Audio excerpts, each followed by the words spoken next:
কি বলেছে তোমাকে বলছে এখানে একটা 20 কেজি, এখন এখানে কিন্তু ঘর্ষণ লাগবে। হ্যাঁ, আমরা কিন্তু ঘর্ষণ পড়ে আসছি নিউটনের মেকানিক্স। ওকে, সো আমি কিন্তু এখানে সরাসরি ঘর্ষণের কনসেপ্ট ইউজ করব।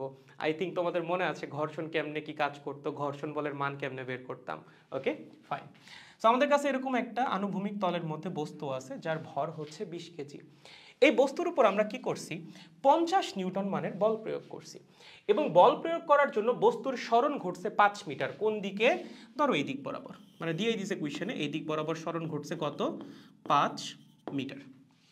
ওকে, তোমারা বলছে এই তল এবং বস্তুর মধ্যে গতি ঘর্ষণ গুণাঙ্ক হচ্ছে 0.1। ওকে, প্রশ্ন করছে, প্রথম প্রশ্ন, বাহ্যিক বল দ্বারা কৃত কাজ কত? বাহ্যিক বল মানে কি? তুমি বাইরে থেকে এই যে বলটা দিছো 50 নিউটন, এইটা দ্বারা কৃত কাজ কত? বলো বাহ্যিক বল দ্বারা কৃত কাজ কত হবে? যখন তুমি বাহ্যিক বল দ্বারা কৃত কাজ বের করবা তখন কি তোমার ঘর্ষণ বলের কথা চিন্তা করতে হবে? না, তুমি যখন যেই বল দ্বারা কৃত কাজ বের করতেছো ওই মোমেন্টে ওই বল বাদে আর কোন বলের অস্তিত্ব আছে না আছে সেগুলো নিয়ে চিন্তা করার কোনো দরকারই নাই। এখানে বল আছে টোটাল 4টা, একটু পরে দেখতে পারবো এখানে 4টা ফোর্স আছে। বাট যখন তোমার বলা হয়েছে বাহ্যিক বল দ্বারা কৃত কাজ বের করতে, তোমার কনসার্ন শুধুমাত্র বাহ্যিক বল নিয়ে। অন্য ফোর্সের মান কত, অন্য ফোর্স কোন দিক কাজ করতেছে সেটা নিয়ে চিন্তা করার কোনো দরকারই নাই। তাহলে আসো প্রথমটার অ্যান্সার কি হবে? বাহ্যিক বল দ্বারা কৃত কাজ। লেখো বাহ্যিক বল দ্বারা কৃত কাজ। ফর্মুলা কি? ফর্মুলা হচ্ছে এফ এস কস থিটা। ওকে ভাই, এখানে বাহ্যিক বলের মান কত? কতখানি বল দিছো বাইরে থেকে? 50 নিউটন। তার মানে বাহ্যিক বলের মান হচ্ছে 50।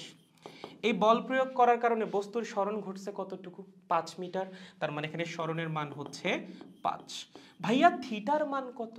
দেখো তো, তুমি বাহ্যিক বল যেদিকে দিছো সরণও সেই দিকেই ঘটছে না। তাইলে এই বাহ্যিক বল এবং সরণের মধ্যবর্তী কোণ কত হবে? 0 ডিগ্রি। ভাই, দুইটা ভেক্টর যদি একই দিকে কাজ করে তাদের মধ্যবর্তী কোণ কত হয়? 0 ডিগ্রি হয়। সো এখানে থিটার মান হবে 0। cos 0 এর ভ্যালু কত রে? 1।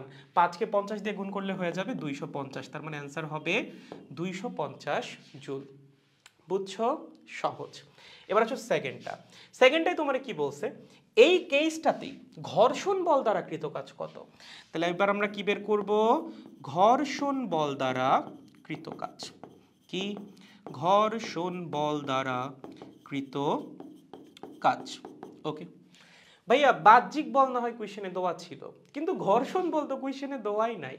কোন দিকে ঘর্ষণ বল কাজ করতেছে, তার মান কত, এগুলো তো কোয়েশ্চেনে দেওয়া নাই। ভাই আমি কেমনে সলভ করব? কারণ এই কনসেপ্ট তোমার অলরেডি ক্লিয়ার থাকা উচিত, এটা কোয়েশ্চেনে দেওয়াও থাকবে না। তাহলে কেমনে বের করব?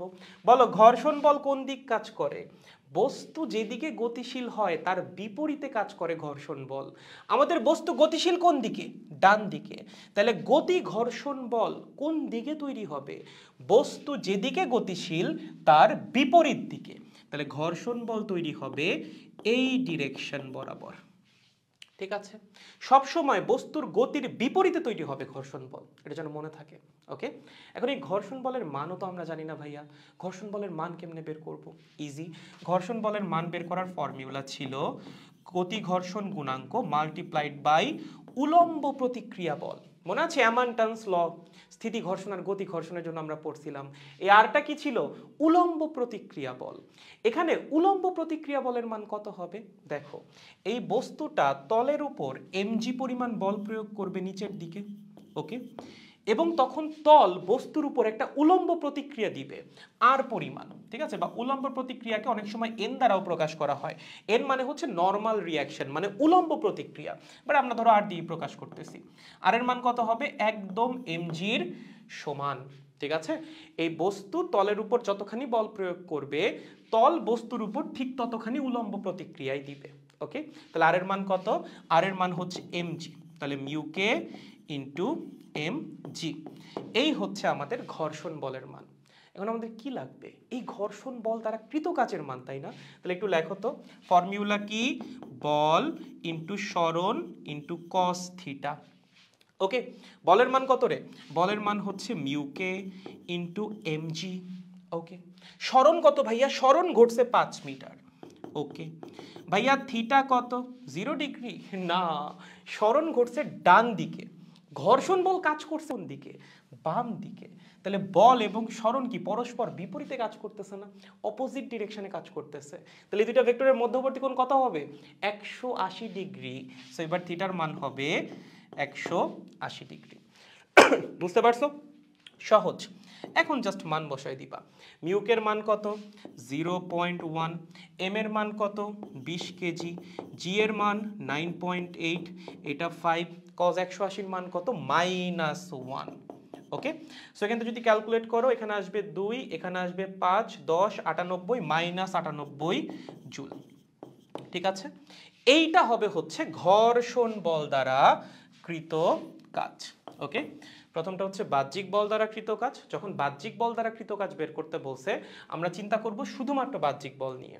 আর যখন ঘর্ষণ বল দ্বারা কৃত কাজ বের করতে বলছে, আমরা তখন চিন্তা করব শুধুমাত্র ঘর্ষণ বল নিয়েই, অন্য কোনো কিছু না। মনে থাকবে? Very good.